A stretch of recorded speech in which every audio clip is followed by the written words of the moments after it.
Hello ladies and gentlemen, welcome to the Outer Rim Cantina. My name's Alan, and today I think it's time we had a little talk about expectations, and specifically expectations in regard to The Bad Batch and the direction that the season is taking and has already taken, especially after this week's episode, because I've seen a lot of people online, social media, Twitter, Instagram, YouTube, whatever, all over the place. People have been saying that this episode was just filler, that there was no reason to introduce new characters. There was no reason to do this kind of wacky, pretty all over the place story this late into the season, when now they only have 3 episodes to wrap this whole thing up. And to that, I offer you this clip from the maker himself. Backstory. I like a lot of the episodes. I think they all have unique stories, even episodes that I know people on the team tell me fans call filler episodes. They'll be surprised how important those episodes are later, I'll say that. There are no filler episodes, at least not as far as Lucasfilm Animation and Dave Filoni are concerned. They do everything with a plan. There is a plan for every character, every planet, every story that they bring up in any of the animated shows, whether that be the Clone Wars, whether that be Rebels, Resistance, or now The Bad Batch. There is always a plan for everything. And so worrying about there being a quote-unquote filler episode at this particular point in the season, well, it's kind of stupid.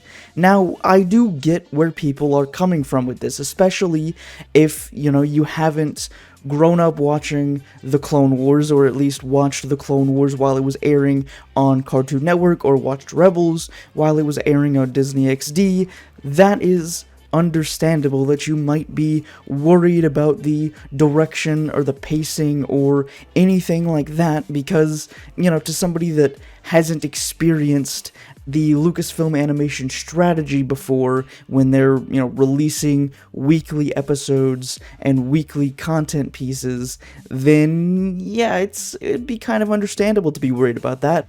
But as somebody who grew up watching the Clone Wars every single week, and who watched at least the first 2 seasons of Rebels as it was airing on Disney XD, I can say without a shadow of a doubt that there is a plan for all of this, and just like Dave Filoni said in that clip, there are no filler episodes. Everything happens for a reason, and so worrying that this is going to somehow end up like another sequel trilogy situation where there isn't a set plan and writers and directors are just overwriting things done in previous films and ignoring this and trying to replace that and do all this different stuff, don't worry about it. That's not how Lucasfilm Animation does things. That's not how they've ever done things. That's not how they will ever do things. Everything happens for a reason. So thinking that, there's no point to introduce this new Davaronian pirate character and have him do this whole trying to take over Sid's business thing at this point in the season, well, to me, it was pretty obvious throughout the entirety of that episode that the Davaronian pirate, he's gonna show up later on in the series, whether or not that be in the finale or next season, but he will show up again at some point. Otherwise, they wouldn't have spent so much time giving him such an intricate arc. They wouldn't have given him so much character development.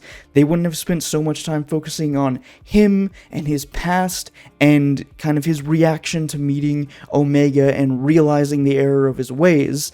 Although, admittedly, right, that's usually the kind of plot line you get with your cut and dry kids TV show, because also at the end of the day, right, Star Wars is for 12-year-olds, The Bad Batch is geared towards children. It's meant to be a modern day Clone Wars essentially, but for a different segment of Star Wars fans, just like Resistance was. But the bottom line is that there is still a plan for all of this, so there's no reason to be freaking out about filler episodes, because there are no filler episodes.